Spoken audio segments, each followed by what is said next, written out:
Just about 10:45 this morning, officer was flagged down regarding a hit-and-run accident over at West A in Kettner. About 5 minutes later, one of the officers saw the suspect vehicle, was described as a white sedan, pull into the parkade here on 1200 3rd. Officer went to go make contact and came across a black female who pointed a handgun at him.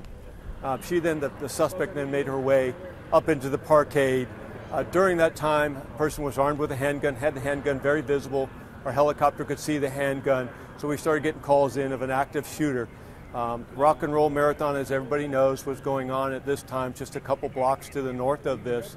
What I can tell you right now is what we know here, is at about the same time that the hit-and-run accident we were notified of the hit-and-run accident. The call down in Chula Vista, a male caller stated he had been kidnapped by a black female at gunpoint. He was bound and gagged. That took a little while for him to get free. He called Chula Vista PD right before about 10:50 this morning. We believe these two incidents are going to be tied together.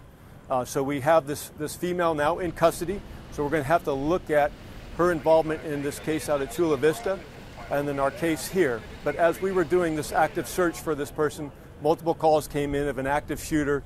We had officers responding on scene. We had a lot of officers here working obviously for the Rock and Roll Marathon again, which is the route. It's just a couple blocks to the north from right here. As we were doing that, one officer fired multiple rounds, or 2 rounds at our suspect, did not hit her. But we also had an officer have a discharge of his firearm, and he shot himself in the leg. He's been transported to the hospital, expected to make a full recovery. And so that's what we know right now, as I stated before we started. But again, I want to make sure everybody understands. This scene is very secure. There's nobody outstanding. And the Rock and Roll Marathon was impacted for a short time, about 30 minutes. About 4,000 runners were impacted, and the race was reopened, and hopefully those that were stopped were able to finish.